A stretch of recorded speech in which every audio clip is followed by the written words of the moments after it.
સાહેબ આગળના બધા chapter fast track revision series સાહેબ અમે જોઈ લીધી સાહેબ હવે આગળના ચેપ્ટર ક્યારે લઈને આવો છો તો વિદ્યાર્થી મિત્રો આજે આપણે Vidya on with Dharmendra YouTube channel ની અંદર યુનિટ નંબર 5 ની ફાસ્ટ ટ્રેક રિવિઝન સિરીઝ માણવાના છે ખાસ છેલ્લે સુધી વિડિયો જોજો ખરેખર વિદ્યાર્થી મિત્રો આનો મેં બીજો પાર્ટ અપલોડ કર્યો છે અગાઉ પાર્ટ મૂકી દીધેલ છે એટલે ખાસ અવશ્ય જોઈ લેજો એની અંદર કેમ ઈમેલ લખાય બધી બાબતોની અમે ચર્ચા કરી લીધી છે આનામાં બહુ શોર્ટ ક્વેશ્ચન લેવાનો છું કે 3 માર્ક ટાર્ગેટ કરી શકાય રીતે બરાબર ઓકે યસ સર આ એકવાર ખાસ તો લેજો મેં ઓલરેડી સ્ટ્રેટેજી મૂકી દીધી છે છતાં પણ જો જે લોકો ન જોયો એટલે અવશ્ય ખાસ અભ્યાસ કરી લેજો તેમજ તમારા બોર્ડની પરીક્ષા વખતે ફરી પાછો આપણે નવી સિરીઝ લઈને તો આવવાના જ છીએ એટલે ખાસ ત્યારે પણ એકવાર વિડિયો આપણે ચેનલ ઉપર જોઈ લેજો ઓકે યસ સૌથી પહેલો ક્વેશ્ચન આવે છે વિદ્યાર્થી મિત્રો ઈસીએસ ખાસ ધ્યાન રાખજો વિદ્યાર્થી મિત્રો શરૂઆતમાં જ મેં ક્વેશ્ચન લીધો કે લોટ્સ ઓફ વિદ્યાર્થીઓ આની અંદર એક જગ્યાએ મિસ્ટેક કરે છે શું મિસ્ટેક કરે છે એ હું નથી કહેવાનો કારણ કે તમને ધ્યાન રાખવાનું છે પણ જે લોકો મિસ્ટેક હજી સુધી કરી હોય એ લોકો ખાસ ધ્યાન રાખજો આની અંદર પૂર્ણ સ્વરૂપ વારંવાર વિદ્યાર્થી મિત્રો તમે નોટ કરી લેજો ઘણી બધી કક્ષાએ પૂછાય છે જેમાં પૂર્ણ સ્વરૂપ છે ઈસીએસ નો ઇલેક્ટ્રોનિક ક્લિયરિંગ સર્વિસીસ આ વર્ડ ને ધ્યાન રાખજો બરાબર યસ સાહેબ હવે અમને ખબર પડી કે ઇલેક્ટ્રોનિક સાહેબ સર્વિસ સેક્ટરમાં આવે આમ યાદ રાખવા સર્વિસ યાદ રાખો બરાબર ઓકે યસ શું કહે છે અંદર કે એક બેંકમાંથી બીજી બેંકમાં કે સંસ્થામાં ઇલેક્ટ્રોનિક પદ્ધતિથી ખાતેદાર નાણાંની ચૂકવણી કરવાની સેવાઓ પ્રાપ્ત કરે છે તેને ઇલેક્ટ્રોનિક ક્લિયરિંગ સર્વિસીસ તરીકે ઓળખવામાં આવે છે બરાબર આ કદાચ 1 માર્ક્સમાં આવે તમે ટાર્ગેટ કરી શકો અધરવાઇઝ 2 માર્ક્સમાં આવશે એનો ઉપયોગ ક્યાં કરવામાં આવે છે આવી રીતે પણ આવી શકે છે શું કહે છે એ મોટી સંસ્થાઓ બરાબર ઘણા બધા એકમો જસ્ટ ફોર એક્ઝામ્પલ કે અત્યારે રિલાયન્સ ઇન્ડસ્ટ્રી છે ટાટા ગ્રુપ છે તો એનો એક એમ્પ્લોય ન હોય 100 એમ્પ્લોય નહીં હોય બધી જગ્યાએની બ્રાન્ચ છે તો અલગ અલગ જગ્યાએ બ્રાન્ચ તો વિદ્યાર્થી મિત્રો એમ્પ્લોય કેટલા સાહેબ ઘણા બધા એમ જ કે બેન્કિંગ સેક્ટર તો પ્રાઇવેટ બેંક એક નો હોય એક્સિસ બેંકની એક જગ્યાએ બ્રાન્ચ ન હોય સાહેબ ઇન્ડિયાની અંદર બધી જગ્યાએ હોય તો આ બધાની અંદર વિદ્યાર્થી મિત્રો જ્યારે મોટી સંસ્થાઓ પગાર પેન્શન વ્યાજ સહિત કમિશન ડિવિડન્ડ અને અન્ય પ્રકારના નિર્ધારિત સમય થતા નાણાકીય વ્યવહારો માટે ઈસીએસ નો ઉપયોગ કરે છે વર્તમાન સમયની અંદર પરીક્ષામાં લખતા નહીં પણ તમને કહી દઉં કે સરકારી એકમો ઈસીએસ ની જેમ જ પીએફએમએસ નો ઉપયોગ કરે છે તમને નહીં પૂછાય પરીક્ષાની અંદર પણ હું એટલે કહું છું કે કદાચ તમારી ચોપડીની અંદર અપડેટ આવે તમને નોલેજ હોવી જરૂરી છે અત્યારે આપણે શું કરીએ છીએ તમારા કોઈ પણ કોર્પોરેટ સ્ટ્રક્ચર છે કે બિઝનેસ છે એને ધ્યાનમાં લઈએ છીએ પણ સરકારી એકમો પણ અલગ સિસ્ટમનો ઉપયોગ જનરલી કરતી હોય છે બરાબર આ માત્ર તમારા એક્સ્ટ્રા નોલેજ માટે છે પીએફએમએસ બરાબર ઓકે યસ શું કહે છે કે ઉપયોગ સાહેબ થઈ ગયો ક્લિયર બીજો ઉપયોગ છે બેંકના વ્યક્તિગત ગ્રાહકો વીમાનું premium telephone bill light bill માસિક હપ્તા વગેરે નિયમિત સમય થતા નાણાકીય વ્યવહારો મેજર કહેવાય નિયમિત સમય થતા નાણાકીય વ્યવહારો માટે શેનો ઉપયોગ કરવામાં આવે છે સાહેબ ઈસીએસ નો ઉપયોગ કરવામાં આવે છે એક્ઝામ્પલ આવી ગયા ઓકે ડન ઈસીએસ દ્વારા થયેલ નાણાકીય વ્યવહારોની જાણ જે તે ગ્રાહકો તેમને નોંધાયેલા મોબાઈલ નંબર ઉપર એસએમએસ દ્વારા કરવામાં આવે છે એસએમએસ નો પૂર્ણ સ્વરૂપ શું આવશે ખબર છે ને શોર્ટ મેસેજ સર્વિસ ધ્યાન રાખજો બરાબર 1 માર્કમાં કામ આવી શકે છે યસ પછી આ જો વિદ્યાર્થી મિત્રો આરટીજીએસ આનો પણ મેં અત્યારે લીધું છે પાછળનું ઇન્ટેન્શન ઈ જ છે કે આનો ફૂલ ફોર્મ વિદ્યાર્થી મિત્રો ઘણી બધી વખત પૂછાઈ ગયો છે બરાબર એટલે ખાસ ટાર્ગેટ કરજો શું કહે છે રિયલ ટાઈમ ગ્રોસ સેટલમેન્ટ નો સ્પેલિંગ સાહેબ SETTLEMENT કેટલીક વખત 1 માર્ક્સમાં કામ આવશે એટલે બરાબર ઓકે નિયત કરેલા નાણાંને એક ખાતામાંથી બીજા ખાતામાં ટ્રાન્સફર કરવાનો આદેશ ગ્રાહક દ્વારા જે સમય આપવામાં આવે છે તે પછી યાદ રાખજો બહુ ઓછા સમયમાં અથવા તો તે જ સમયમાં બીજા ખાતામાં નાણાં ટ્રાન્સફર થઈ જાય છે જેને વિદ્યાર્થી મિત્રો ઓનલાઈન બેન્કિંગની સેવાને આરટીજીએસ તરીકે ઓળખવામાં આવે છે આ બેન્કિંગ દ્વારા કરવામાં આવે છે બરાબર ઓકે યસ આરટીજીએસ દ્વારા થયેલા નાણાકીય વ્યવહારોની જાણ ગ્રાહકોને તેમને નોંધાવેલ મોબાઈલ નંબર ઉપર એસએમએસ દ્વારા કરવામાં આવે છે સાહેબ આ કોમન ટોપિક છે અમે સમજી ગયા બધી જગ્યાએ જોવા મળે છે બસ ને બીજી બાબત સાહેબ આરટીજીએસ નો આપણે જે તે બેંક ને એના નિયમ પ્રમાણે ચાર્જ ચૂકવવો પડે છે બરાબર આ પ્રશ્નો હું તમને કહી દઉં 1 અને 2 બંને માર્ક્સ માટે મેં ટાર્ગેટ કર્યા છે ઓકે યસ આરટીજીએસ માટે નીચે મુજબની કઈ માહિતી ઓનલાઈન ફોર્મમાં આપવી પડે છે વિદ્યાર્થી મિત્રો પીવાયક્યુએસ માં પૂછેલો ક્વેશ્ચન જો ઓલમોસ્ટ પીવાયક્યુએસ ના જ મેં લીધા છે આની અંદર આ 2 માર્ક ની અંદર પૂછાઈ શકે તે ટાર્ગેટ તો અધરવાઇઝ 1 માર્કમાં સાહેબ ઈઝી પડશે અમને ઓકે શું કહે સૌથી પહેલા સાહેબ બહુ બેઝિક વસ્તુ છે સાહેબ એટલે તમને ખબર પડે પણ ધ્યાન રાખજો શું છે સાહેબ સૌથી પહેલા રૂપિયા ટ્રાન્સફર કરવાના છે એ જણાવો કેટલા રૂપિયા પૈસા કેટલા બરાબર ઓકે બીજી બાબત જે ગ્રાહકના ખાતામાં નાણાં ટ્રાન્સફર કરવાના છે તેની બેંકનું નામ તો જ ખબર પડશે ને કે આને આ બેંક વાળાને મોકલવાના છે આ ખાતા ધારકને બરાબર ઓકે જે ગ્રાહકના ખાતામાં નાણાં ટ્રાન્સફર કરવાના છે તેનો બેંક ખાતા નંબર બેંકનું નામ બેંક ખાતા નંબર અને ગ્રાહકના ખાતામાં નાણાં ટ્રાન્સફર કરવાના છે તેની બેંકનો આઈએફએસસી કોડ આધાર નાખવાનો પૂર્ણ સ્વરૂપ ઇન્ડિયન ફાઇનાન્શિયલ સિસ્ટમ કોડ બીજી બાબત વિદ્યાર્થી મિત્રો ખાસ ધ્યાન રાખજો, આ અમને સાહેબ યાદ જ નથી આવતું, બોલો સાહેબ અમે શું કરીએ? તમારી હોલ ટિકિટમાં લખેલું હશે કે તો નથી, સમજી જાતે, બરાબર? આ બધી વિગતો દર્શાવેલી છે. જસ્ટ ફોર એક્ઝામ્પલ સાહેબ અમારા ખિસ્સામાં રૂપિયા હશે અથવા સામેવાળા સુપરવાઇઝરના ખિસ્સામાં સાહેબ રૂપિયા હશે, રૂપિયાની જાત સાહેબ, પછી બેંક સામે કે છે એનું નામ ખબર હોવી કે બેંકનું નામ ખબર પડી કે સાહેબ એનો ખાતા નંબર પણ હોવો જોઈએ, ખાતા નંબરે ખબર પડી કે સાહેબ પણ બેંકનો આઈએફએસસી કોડ. હવે આઈએફએસસી કોડ વિદ્યાર્થી મિત્રો જે તે શાખાનો એક એડ્રેસ કોડ રજૂ કરે છે. જેમ કે અત્યારે તમારા પાસે કઈક આધાર કાર્ડ હોય ને એ એડ્રેસ રજૂ કરે છે, એવી રીતે બેંકનો એડ્રેસ કોડ આ આઈએફએસસી કોડ ઉપરથી ખબર પડે. અને આ આઈએફએસસી કોડ જનરલી 11 આંકડાનો હોય, જેમાં ઓલવેઝ 5th કેરેક્ટર 0 હોય. આ ખાસ ધ્યાન રાખજો, એટલે તમને એક્સ્ટ્રા નોલેજ આપું છું, ઇન ફ્યુચર તમને ખબર પડવી જોઈએ. આ બધી વસ્તુઓ કામ આવે છે, બરાબર? એવું માનતા નહીં, માત્ર તમારા ભણતર માટે છે, પ્રેક્ટિકલી પણ તમને કામ આવશે, ધ્યાન રાખજો, બરાબર? Okay, yes. ઈ કોમ્યુનિકેશનના પ્રકારો લખતી વખતે કોઈ બેની સમજૂતી આપો, બરાબર? ને આઈએફએસસી કોડ લખવો અનિવાર્ય છે, એના વગર નાણાં તમે જે તે બેંક ધારકને નહીં મોકલાવી શકો આરટીજીએસ એનઈએફટી દ્વારા, બરાબર? આ ધ્યાન રાખજો. Okay, yes. ઈ કોમ્યુનિકેશનના પ્રકારો લખી કોઈ પણ બેની સમજૂતી આપો. વિદ્યાર્થી મિત્રો આના પ્રકારો લખવાના છે ને એનામાંથી માત્ર બેની સમજૂતી આપવાની છે. તમે સમજી ગયા ને શું કીધું? બધા પ્રકારો લખી દેવાના, બધા આ યાદ રાખવા જ પડશે, કોઈ ઓપ્શન નથી ને યાદ સાહેબ રહી જાય. અને કોઈ પણ બે સમજાવવાના મેં લીધા છે આની અંદર ઘણા બધા, પણ તમને એમ જ કહીશ બહુ ઈઝી સમજાવજો, તો એ પણ તમારી સમજ માટે લેવાનો. કદાચ સેપરેટલી આવે કે આજ સમજાવો, તો ઘણી બધી વખત એવું થયું છે કે આજ સમજાવો, તો ત્યારે એ બધા કામના લગતા મેં લઈ લીધા છે. ઓકે, સૌથી પહેલા મુદ્દો આવે છે ઈ કોમર્સ. સાહેબ અમને આવડે છે, હું ઝડપથી લઈશું. આ બધી વસ્તુ તમે ધોરણ 11 માં સમજીને ગયા છો. મેં જેમ કીવર્ડ અંડરલાઈન કરાવી છે એને નોટ કરતા આવજો, બાકી સાવ ઈઝી વસ્તુ. શું? યસ સાહેબ. સ્થળ અને સમયના બંધન વગર ઇલેક્ટ્રોનિક માધ્યમોનો ઉપયોગ કરીને ઇન્ટરનેટના માધ્યમથી શબ્દ આવવું જરૂરી છે. માધ્યમથી ખરીદ વેચાણની થતી પ્રક્રિયાને ઈ કોમર્સ તરીકે ઓળખવામાં આવે છે. ઈ કોમર્સને ઓનલાઈન શોપિંગ તરીકે પણ ઓળખવામાં આવે છે, બરાબર? ધ્યાન રાખજો સાહેબ, અમને પ્રેક્ટિકલ આનો અનુભવ થઈ ગયેલ છે, બસ એને ધ્યાનમાં લઈને મેં સ્પીડમાં લીધું છે. યસ. સમજૂતી વેપારી એકમ પોતાના દ્વારા વેચાણમાં મુકાયેલ ઉત્પાદનો અથવા સેવાઓ જે તે વેબસાઇટ કે ટેલિવિઝન ઉપર નિર્દેશિત કરશે, પોતાની જે પણ પેદાશ હશે, બરાબર? અને ઓર્ડર આપવા માટે જણાવશે. કેવી રીતે સાહેબ? ઓનલાઈન જણાવશે. બીજી બાબત, જે વેબસાઇટ પર જઈને મોબાઈલ ફોન દ્વારા, ટેલિફોન દ્વારા કે એસએમએસ દ્વારા પણ આ પ્રકારનું ખરીદ વેચાણ કરી શકે. તમને બધાને ખ્યાલ છે અત્યારે કે ટેલી માર્કેટિંગ ને ઘણી બધી જગ્યાએ તમે નોટ કર્યું છે, પરીક્ષામાં લખવાની જરૂર નથી, પણ બહુ પ્રેક્ટિકલ છે. આની અંદર ઈ કોમર્સના ઘણા બધા એપ પણ આવી શકે, પણ આ લોકો જે આપે છે આપણને લખવાનું, બરાબર? ઓકે. નાણાંની ચૂકવણી વિદ્યાર્થી મિત્રો આ શોર્ટ ક્વેશ્ચનમાં કામ આવી શકે છે, બરાબર? એ રીતે સાહેબ ઈ કોમર્સમાં ઓનલાઈન શોપિંગમાં નાણાંની ચૂકવણી ડેબિટ કાર્ડ દ્વારા, ક્રેડિટ કાર્ડ દ્વારા, ઓનલાઈન બેન્કિંગ દ્વારા, કેશ ઓન ડિલિવરી સીઓડી જેને તરીકે ઓળખવામાં આવે છે, ધ્યાન રાખજો, પૂર્ણ સ્વરૂપમાં કામ આવશે. ડિલિવરીથી કરી શકાય છે. બીજી બાબત, એના પ્રકારો કયા છે? ધોરણ 11 માં આવી ગયા છે. હવે આની વિસ્તૃત સમજૂતી લેવાની જરૂર નથી, પણ આ જ મુદ્દો વિદ્યાર્થી તમને ઈ ઓક્શનમાં કામ આવશે, બરાબર? ઇલેક્ટ્રોનિક હરાજી જેને આપણે કહીએ. શું કહે છે કે વેપારિક પેઢી જે છે કે વેપારી સાથે business to business, business to consumer, એટલે કે વેપારીથી ગ્રાહક પાસે, સી ટુ સી સાહેબ કન્ઝ્યુમર ટુ કન્ઝ્યુમર, આવી રીતે, બરાબર? એટલે ગ્રાહકથી ગ્રાહક, જેનામાં યસ સાહેબ બેસ્ટ એક્ઝામ્પલ OLX છે. લોટ્સ ઓફ છે, પણ મેં અત્યારે અહીંયા ટુ ધ પોઈન્ટ લીધું છે, બરાબર? ઓકે. ઈ કોમર્સનો લાભ શું છે સાહેબ? વેપારનો વ્યાપ વધ્યો. અને બીજી બાબત, ગ્રાહકોને નાણાં અને સમયનો બચાવ થાય છે, કે ભાઈ આના કારણે ઓન ધ સ્પોટ નાણાં ઘણી બધી જગ્યાએ મળી જાય છે, મતલબ સીઓડી સિવાયના ઓપ્શનમાં, બરાબર? પહેલા નાણાં મળે પછી વસ્તુ મોકલવામાં આવે, એટલે ગાળખાત થવાનું જોખમ ઘટી જાય છે. આ એક્સ્ટ્રા નોલેજ છે, પરીક્ષામાં ન લખજો.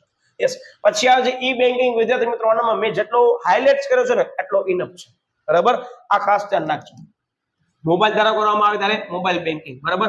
અને એમ બેન્કિંગ પણ કહે છે જેને, બરાબર? એટલે મોબાઈલ બેન્કિંગ, ધ્યાન રાખજો, બરાબર? આ બધી વસ્તુ છે. આ કોર બેન્કિંગ ધોરણ 11 માં આવી ગયો છે, બરાબર? Centralise online real time exchange, બરાબર? આ કોર બેન્કિંગ આ મગજમાં ફિટ રાખજો, એક માર્કમાં કામ આવશે. બાકી યસ સાહેબ આ વર્ચ્યુઅલ બેન્કિંગ તમને બધા લોકોથી પરિચિત છો, પણ ઇલેક્ટ્રોનિક પદ્ધતિથી નાણાંની લેવડ દેવડ કરવામાં આવે છે ઈ બેન્કિંગ ની અંદર. ઓલમોસ્ટ તમને એવું તો પોઝ કરી એકવાર વાંચી લો, કારણ કે બહુ ઈઝી પોઈન્ટ છે, એટલે હું થોડીક આની સમજૂતી સ્પીડમાં લઉં છું, કારણ કે આપણે બીજા મુદ્દા ઘણા સમજવાના છે. યસ. ઈ લર્નિંગ અને વિડીયો કોન્ફરન્સ, તમે આને બહુ વર્તમાન સમયમાં ઉપયોગ કરવામાં આવે છે. VC નો ઘણી બધી જગ્યાએ અત્યારે અમારી વર્તમાન સંસ્થા જે છે ઈ પણ વિદ્યાર્થી મિત્રો જીસીઆરટી સાથે કોઈ પણ વિડીયો કોન્ફરન્સિંગ કરતી હોય તો VC ના માધ્યમથી કરવામાં આવે છે. અને વર્તમાન સમયમાં આનો ચલણ સૌથી વધારે છે, કે જે ઉપરી કક્ષાએ મીટિંગો થતી હોય, બરાબર? ઘણા બધા ડિસિઝનો લેવાતા હોય, તો એની અંદર જે મુખ્ય અધિકારી છે એ એક એક જગ્યાએ જઈ ન શકે, બરાબર? એ લોકો બીજા એમ સમજી લો કે હોદ્દેદારોને બોલાવે છે, તો એનો ખર્ચો એમને ભોગવવો પડે. તો અત્યારે વર્તમાન સમય બહુ બેસ્ટ એક્ઝામ્પલ છે કે આની અંદર VC કરવામાં, વિડીયો કોન્ફરન્સિંગ, જીસીઆરટી ના મુખ્ય અધ્યક્ષ હોય. ઇવન ઘણી બધી સરકારી સંસ્થાઓનો ઉપયોગ વધારે કરે છે, કે ઘણા બધા સરકારી ડિસિઝન લેવાય તો ઈ કોન્ફરન્સ એટલે કે વિડીયો કોન્ફરન્સ દ્વારા વિદ્યાર્થી મિત્રો મીટિંગો ઘણી બધી કરવામાં આવે છે. ધ્યાન રાખજો, આ વિડીયો કોન્ફરન્સ બહુ પોપ્યુલર છે એટલે હું આ બધું સમજાવવાનો છું. યસ, એનામાં ઈ લર્નિંગ સાહેબ હમણાં અમે કરી રહ્યા છીએ, બરાબર. એ પણ એક ભાગ કહેવાય ઈ લર્નિંગ નો, બરાબર. પણ ધ્યાન રાખજો, આનામાં જે કીધું આપણે એ પ્રમાણે લખશું કે વર્ગખંડમાં બેસ્યા વગર, સમય અને સ્થળના બંધન વગર ઇલેક્ટ્રોનિક માધ્યમનો ઉપયોગ કરીને મેળવવામાં અથવા આપવામાં આવતા શિક્ષણને ઈ લર્નિંગ કે ઇન્ટરનેટ લર્નિંગ થી ઓળખવામાં આવે છે. અને તમે બધા લોકો અનુભવ કરી લીધો છે કે COVID-19 પેન્ડેમિક વખતે કેટલો કામ આવ્યો છે ઈ લર્નિંગ, બરાબર. ઓકે, પોઝિટિવ વે માં જો તમને કહું છું. ઓકે, યસ, શું કહે છે આની અંદર કે કોમ્પ્યુટર અથવા મોબાઈલ ફોનનો ઉપયોગ કરીને ઇન્ટરનેટના માધ્યમથી જુદી જુદી શૈક્ષણિક વેબસાઇટ પર મૂકવામાં આવેલા વ્યાખ્યાનો કે વિડીયો જોઈને અભ્યાસક્રમ અનુસાર, જો વર્ડ આવે છે અભ્યાસક્રમ અનુસાર, શિક્ષણ પ્રાપ્ત કરી શકાય છે.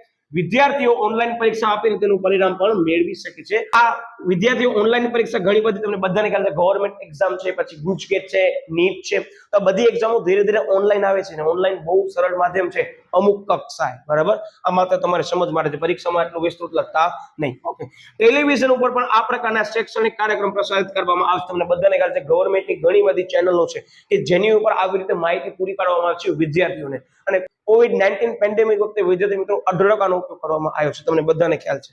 ઓકે, વિદ્યાર્થી મિત્રો આવે છે વિડીયો કોન્ફરન્સિંગ. આને ટાર્ગેટ કરજો, બહુ કામનો પ્રેક્ટિકલ મુદ્દો છે ઈ પોઈન્ટ ઓફ વ્યૂ થી, બરાબર. કે જુદા જુદા સ્થળે બેઠેલી વ્યક્તિઓ કોમ્પ્યુટર અથવા મોબાઈલનો ઉપયોગ કરી દ્રશ્ય અને શ્રાવ્ય બંને પ્રકારનું પ્રત્યાયન કરે છે. દ્રશ્ય શ્રાવ્ય એટલે મતલબ વિડીયો કોન્ફરન્સિંગ, કે ભાઈ માઇક દ્વારા જે છે ચર્ચા થતી હશે અત્યારે, બરાબર. અને કોમ્પ્યુટર દ્વારા અથવા તો કોઈ પણ સ્ક્રીન હશે એના દ્વારા શું કરવામાં આવતું હશે, કોન્ફરન્સ કરવામાં આવતું છે. લાઈવ કોન્ફરન્સ હશે, વર્તમાન સમયની લાઈવ કોન્ફરન્સ કરવામાં આવે છે, બરાબર. ધ્યાન રાખજો, આ વસ્તુ લાઈવમાં આવે. યસ, વિડીયો કોન્ફરન્સિંગ થી ઓળખવામાં આવે છે. અને વિડીયો કોન્ફરન્સિંગ થોડોક સ્ક્રોલ કરો. અને વિડીયો કોન્ફરન્સિંગ એ માહિતી સંચારની દ્વિમાર્ગી પ્રક્રિયા છે. યાદ રાખજો વિદ્યાર્થી મિત્રો, એમસીક્યુ માં કામ આવી શકે છે. માહિતી સંચારની દ્વિમાર્ગી પ્રક્રિયા જે છે નીચેના પૈકી કઈ છે? લોટ્સ ઓફ એક્ઝામ્પલ આપેલો એનામાંથી કોઈ પણ, તો એનામાં વીસી એટલે કે વિડીયો કોન્ફરન્સિંગ સિલેક્ટ કરજો, બરાબર. કારણ કે ટુ વે કોમ્યુનિકેશન છે, મેં તમને કીધું એ લાઈવ. હવે આવે છે વિદ્યાર્થી મિત્રો e tendering, one of the most twisted topic કહી શકાય ઈ ટેન્ડરિંગ અને ઈ ઓક્શન. વિદ્યાર્થી મિત્રો આ બે ટોપિક માંથી ખાસ ટાર્ગેટ કરજો. અને આ તો સેપરેટલી એકવાર પૂછાયેલું છે ઈ ઓક્શન, જેનામાં ઈ જ બધી આવશે વસ્તુ, B2B, B2C અને C2C, બરાબર. આ ધ્યાન રાખજો. એટલે અમે આની અંદર મેજર કીવર્ડ લીધો છે. હવે ઈ ટેન્ડરિંગ એટલે કાંઈ નહીં, તમે ઘણી બધી જગ્યાએ સાંભળ્યું, સરકારી સંસ્થાએ આ કાર્ય કરવા માટે કરી અને ટેન્ડર મંગાવ્યા છે. તમને ટેન્ડર ની અંદર બીડ લગાડવી પડશે. આ જે વાક્યરચનાનો પ્રયોગ કરું છું બહુ પ્રેક્ટિકલ વેમાં કરું છું, આની અંદર બે બી તમને જોવા નહીં મળે, પણ તમને માત્ર સમજાવવા માટે પરીક્ષામાં તમે જે વાપરો છો એમ જ લખજો કે બીડ કરવામાં આવશે, કે આ જેની પણ બીડ ઓછી હશે એને કોન્ટ્રાક્ટ આપવામાં આવશે, એને કાર્ય કરવાનું રહેશે, જેનામાં મે બી ડિપોઝિટ ભરવાની હોઈ શકે. આ કરંટ સિચ્યુએશન તમને કહું છું ઈ ટેન્ડરિંગ ની, બરાબર. મે બી તમારી પાઠ્યપુસ્તકની અંદર થોડોક અપડેટ આવી પણ ગયું હોય તો ઈ અનુલક્ષીને તમે આને લખજો. અત્યારે જેમ છે અત્યારે તમને એમ કરવાનું છે પરીક્ષાની અંદર, બરાબર. ઓકે, કોઈ પણ સંસ્થા દ્વારા બાંધકામ, મોટા જથ્થામાં ખરીદ વેચાણ કે અન્ય કાર્ય કે સેવા પ્રાપ્ત કરવા માટે જાહેરાત આપવામાં આવે છે, બરાબર. તે કામકાજ ઘણી બધી સંસ્થાઓ રસ બતાવતી હોય અને ભાવપત્રક અને શરતો મોકલાવે છે. તમે સાંભળ્યું હશે કે એક બીડ લગાડવાની હોય કવર ની અંદર. હવે આ ઓનલાઈન પણ હોઈ શકે અને ઓફલાઈન પણ હોઈ શકે. વર્તમાન સમયમાં બંને માધ્યમ અત્યારે છે, આ તમને કહી દઉં, બરાબર. ત્યારબાદ જે તે પેઢી કે સંસ્થાને કામ કરવાનો પરવાનો આપવામાં આવે છે તેને ટેન્ડરિંગ કહેવામાં આવે છે. અને જ્યારે આ સમગ્ર પ્રક્રિયા ઓનલાઈન કરવામાં આવતી હોય વિદ્યાર્થી મિત્રો, મેં તમને કીધી, તેને ઈ ટેન્ડરિંગ થી ઓળખવામાં આવે છે. આ ધ્યાન રાખજો, બરાબર. બીજી બાબત વિદ્યાર્થી મિત્રો, આનામાં તમને કહી દઉં, મેં તમને પહેલા જ કીધું ઓછી સમજૂતી છે, પણ તમે લખી શકો છો કે આની અંદર જે પણ એટલે કે ઓછી રકમની જે છે બીડ કરેલા છે વિદ્યાર્થી મિત્રો ઓક્શન ની અંદર, તો એને સૌથી એને જે છે પ્રથમ પ્રાયોરિટી આપવામાં આવશે. કારણ કે ઘણી બધી પાર્ટીઓ બીડ લગાડી, એમાંથી ઓછા ખર્ચે કઈ પાર્ટી સારું કામ કરે છે, ઓછા ખર્ચે પણ સારું કામ કઈ પાર્ટી કરે છે વિદ્યાર્થી મિત્રો ભાવપત્રક મુજબ, એને ધ્યાનમાં લઈ અને એ લોકોને કોન્ટ્રાક્ટ પૂરો પાડવામાં આવે છે અને કાર્ય આપવામાં આવે છે. માત્ર એક્સ્ટ્રા નોલેજ ઘણા બધા વિદ્યાર્થીઓને ખબર ન પડે એના માટે કઈ મેં આપી છે, બાકી પાઠ્યપુસ્તક પ્રમાણે તૈયાર કરજો. ઓકે, હવે ઈ ઓક્શન વિદ્યાર્થી મિત્રો શું કહે છે કે ઇલેક્ટ્રોનિક માધ્યમ દ્વારા થતી હરાજીની પ્રક્રિયાને શેના તરીકે ઓળખવામાં આવે છે? સાહેબ, ઇલેક્ટ્રોનિક માધ્યમ દ્વારા થતી હરાજીની પ્રક્રિયાને સાહેબ ઈ ઓક્શન તરીકે ઓળખવામાં આવે છે. આ વસ્તુ ક્લિયર થઈ? Okay, yes. કે જેને વિદ્યાર્થી મિત્રો આભાસી બજાર તરીકે પણ ઓળખવામાં આવે છે, એટલે કે વર્ચ્યુઅલ માર્કેટ તરીકે પણ ઓળખવામાં આવે છે. મતલબ VM નહીં પૂછાય પણ તમને લખી દઉં છું, વર્ચ્યુઅલ માર્કેટ.